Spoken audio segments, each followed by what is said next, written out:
हर हर महादेव, जय भोलेनाथ। नमस्कार, मैं साधना पांडे मार्गदर्शन पे आपका स्वागत करती हूँ।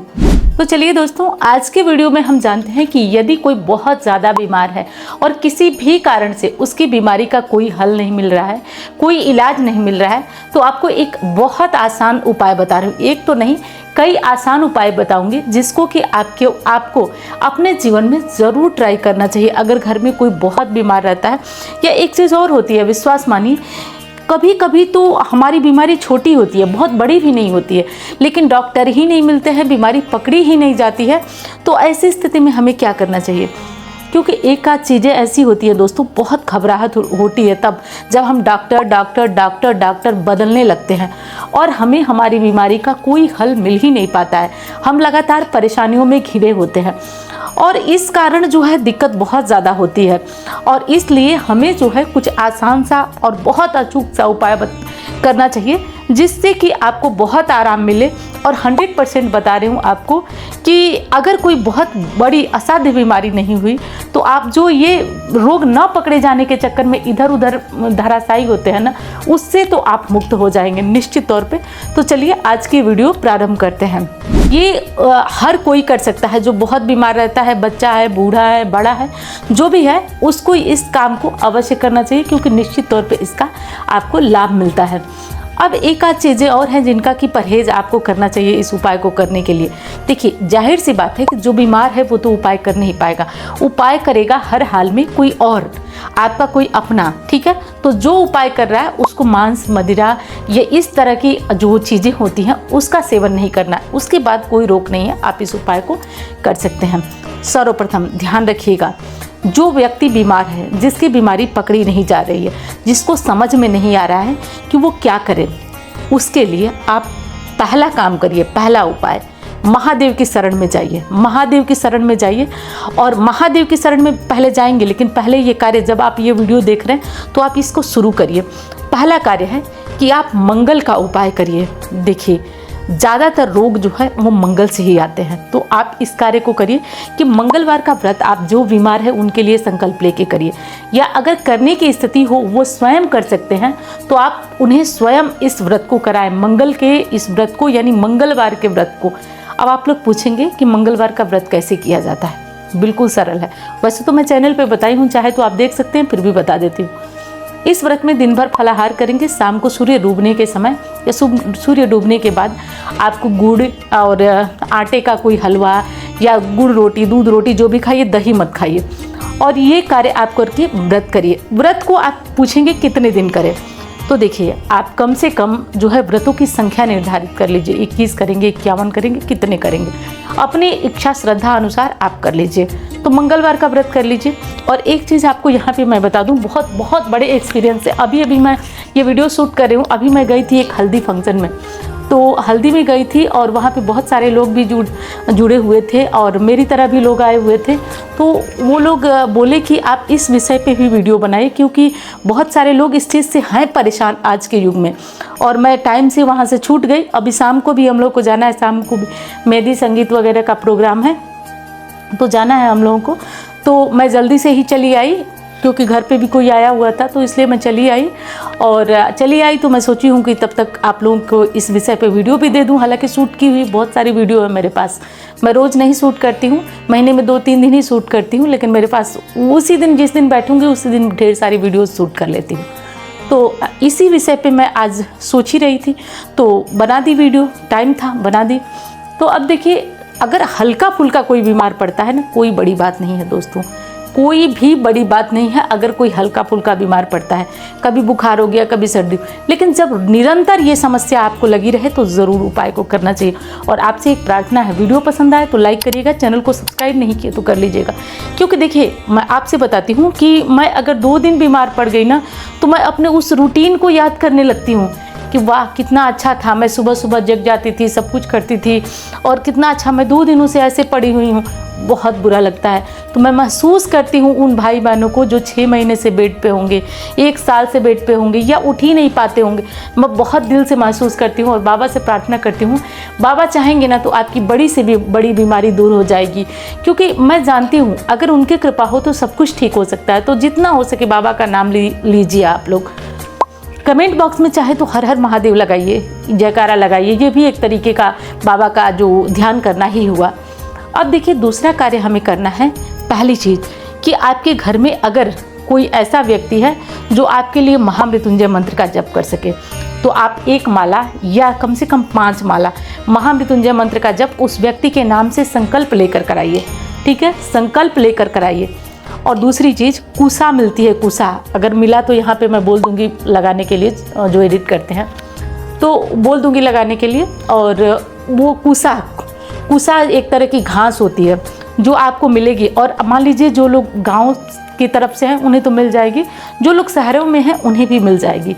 वो लोग पूजा पाठ की दुकानों पे जाएंगे तो कुछ नहीं मिलेगा ना, तो पैती बनाने के लिए ये कुसा मिलती है, पैती बना, उसी को ले लीजिए और थोड़ा थोड़ा काट के रोज़ जल में चढ़ाइए। नहीं ताज़ा मिल पाएगा कोई नहीं, हर चीज़ का विकल्प हो रहा है, तो उसी को पैती में डाल लीजिए, उसमें डाल लीजिए जल में और बाबा को चढ़ाइए। ठीक है, चढ़ाइए। बाबा चाहेंगे तो 40 दिन में ही व्यक्ति रोग मुक्त हो जाएगा। और दूसरा बहुत बड़ा काम है, जो शिवलिंग से जल टपकता है, नीचे गिरता है, थोड़ा सा वो जल ले आइए नीचे, और नीचे से ले आकर के वो जो बीमार व्यक्ति है थोड़ा सा उसके माथे पे लगाइए और उसको पिलाना चाहे तो पिला भी सकते हैं। तो ये कार्य करिए और उनके कमरे में थोड़ा सा जल छिड़किए। अगर बहुत बीमार है या स्वस्थ भी हैं और लगातार बीमारियां लगी रहती हैं तो ये कार्य ज़रूर करिए। और एक चीज़ जानिए, समझ जाइएगा कि अगर आपको बीमारी है, कोई समस्या है और कोई उपाय आपको काम कर गया ना, तो ये उस व्यक्ति की बहुत बड़ी बात नहीं है। आप लोग कहते हैं ना कि दीदी आप बहुत अच्छा करती हैं, ये करती हैं, मैं नहीं मानती हूँ, क्योंकि कोई अच्छा किसी के लिए कर ही नहीं सकता है। अच्छा उस व्यक्ति के लिए अगर कोई करता है तो वो प्रभु करते हैं, वो ही एक माध्यम बनते हैं। आप किसी से कहलवा देते हैं, मान लीजिए आप परेशान हैं, मेरी बात सुन लिए, तो ये प्रभु की इच्छा है, मेरी बहुत बड़कपन नहीं है इसमें। वो उनकी इच्छा है कि आपको सुनवा रहे हैं और उनको उनके साथ जो है आपके साथ मुझे जोड़ रहे हैं, क्योंकि वो जानते हैं कि इसी के माध्यम से तो मैं उसकी तकलीफ दूर करूंगा, तो इसलिए मुझे जोड़ रहे हैं। समझ रहे हैं आप बात को? तो अगर जब वो चाहते हैं तभी होता है। और देखिए ग्रह भी जब तक कष्ट देना होता है ना, तब तक आपको किसी प्रकार का कोई अपना उपाय करने नहीं देते हैं। बहुत लोग आते हैं बोलते हैं कि दीदी जो है मैं आपसे एक बार बात की, मेरा इतना बड़ा काम हो गया, मेरा इतना कर्ज उतर गया, मेरा इतना बड़ा घर बन गया, आभार प्रकट करते हैं। मैं तब भी आपसे कहती हूँ, दिल से कहती हूँ कि आप आभार सच में मेरा तो प्रकट कीजिए ही मत, कीजिए उनका जिन्होंने कराया है, उनका कीजिए जिन्होंने कराया है। मैंने तो कुछ किया ही नहीं, मैंने तो बहुत साधारण सा उपाय आपको बताया था कि ये काम वो है, क्योंकि वो जानते थे कि शायद एक सच्चा शिव भक्त के पास आएगा तो उसकी परेशानी दूर होगी। नहीं तो आडंबर तो आप लोग देख ही रहे हैं, पूरा फैला हुआ है समाज में। आप अगर कहीं सही जगह जाते हैं तो ये भी उनकी इच्छा है, नहीं तो पैसे भी लूटते और शायद आपको आराम भी नहीं होता। तो ये उनकी इच्छा है, तो आभार आप लोग खुद बताइए, उन्हें ही देना चाहिए। मैं जानती हूँ लेकिन फिर भी आपसे पूछती हूँ। और दूसरी चीज़ बता दूँ आपको कि एक और चीज़ है, अगर कोई बहुत बीमार है और उसको बीमारी में आराम नहीं मिल रहा है तो आप एक कार्य और कर सकते हैं। ये 2 कार्य तो ज़रूर करिए आप। पहली चीज़, अगर ग्रहों का पता लग जाए ना तो आधी 50% समस्याएं तो हमारी वहीं दूर हो जाती हैं कि किस ग्रह के कारण क्या क्या पीड़ा मिल रही है। अगर नेत्र संबंधी पीड़ा है, चर्म रोग संबंधी पीड़ा है, तो ये 2-3 ग्रहों के कारण होता है। जैसे नेत्र तो अक्सर सूर्य के कारण होता है, चर्म रोग की समस्या केतु के कारण भी होती है क्योंकि वो छाले फफोले इस तरह की चीज़ें देते हैं, और सूर्य के कारण भी चर्म रोग होता है। तो कई समस्याएं हैं। तो अगर ग्रहों का पता लगा ठीक है, नहीं लगा तो ये सारे कार्य आप 2 कार्य जो मैं बताई हूँ वो करिए। तीसरा काम है दोस्तों, आप संकल्प करिए, जो बीमार व्यक्ति है उसके नाम से संकल्प करके कहिए कि वो जल्दी ही रोग मुक्त हो, और मंगलवार से शुरू कर 40 दिन सुंदरकांड का पाठ करें। लेकिन हाँ भाई, इसमें जो भी कर रहा है उसको ब्रह्मचर्य व्रत का पालन करना चाहिए। अगर आप लहसुन प्याज खाते हैं, नहीं रुक सकते हैं, खाइए, शाम को पूजा करिए, और हो सके तो सुबह में खा लीजिए। एकदम शाम को पूजा करना है 5 बजे और आप 3 बजे 4 बजे खा के मत बैठिए। उसके बाद ब्रश वगैरह करके और 5 बजे शाम को 6 बजे शाम को कर लीजिए, और आप रात को अपना, क्योंकि लोगों के लिए भारी हो जाता है कि वो अलग खाना बनाए, सब कुछ करें। तो इस तरीके से करके आप अपना कार्य कर लीजिए। तो मैं उम्मीद करती हूँ कि ये जानकारी आराम भी मिलेगी आपको और आपको अच्छी लगी होगी। अब देखिए, अगर आदमी बहुत ज़्यादा परेशान है रोग से, या कोई ऐसा, भगवान न करे, भोलेनाथ न करे कि किसी के जीवन में वो दिन आए, लेकिन अगर किसी का अचानक एक्सीडेंट हो गया है, कुछ हो गया, बचना मुश्किल है, तो ऐसी स्थिति में अगर हॉस्पिटल में व्यक्ति है तो उसके सिर पे हाथ रखकर अगर मृत संजीवनी का पाठ किया जाए तो उस व्यक्ति को भोलेनाथ चाहेंगे तो शीघ्र आराम मिलता है। तो मृत संजीवनी आप लोग कहीं से ले लीजिएगा और मृत संजीवनी का पाठ करिए, बहुत अच्छा है। एक चीज़ और इसमें बहुत कारगर उपाय असर करता है, ये किसी भी बीमारी में महामृत्युंजय मंत्र का पाठ आप चाहें तो करा सकते हैं, लेकिन ध्यान रखें कहीं अच्छे जगह पे, क्योंकि करने कराने वाले बहुत हैं, लेकिन अच्छे जगह पे अगर महामृत्युंजय मंत्र का पाठ आप अनुष्ठान करा देते हैं किसी बड़े मंदिर में और बड़े मतलब अच्छे जो ब्राह्मण आपका पूजा पाठ का कर्मकांड का ज्ञान रखते हैं। देखिए एक चीज़ मैं यहाँ कहना नहीं चाहती हूँ, लेकिन फिर भी कहती हूँ, लोगों की क्या धारणा है मैं बताती हूँ आपको।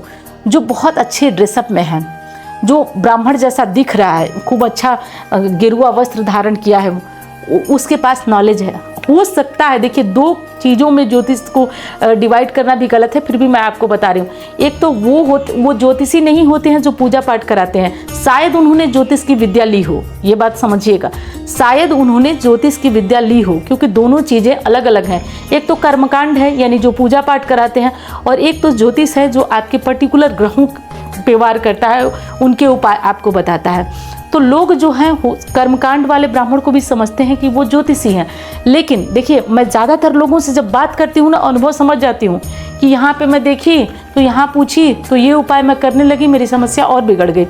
आपने खुद बिगाड़ा, किसी ने नहीं बिगाड़ा। एक बार हम किसी डॉक्टर के पास जाते हैं तो देखते हैं ना कि वो बोर्ड पे क्या लिखा है, वो क्या जानता है, क्या चीज़ है, तब जाकर दवा कराते हैं।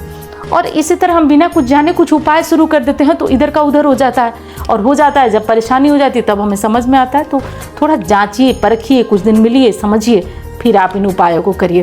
तो मेरे कहने का बस इतना मतलब था कि आप इन उपायों को करिए, आराम तो आपको महादेव देंगे और निश्चित तौर पर देंगे। मैं मिलती हूँ अब अन्य वीडियो में। धन्यवाद। हर हर महादेव।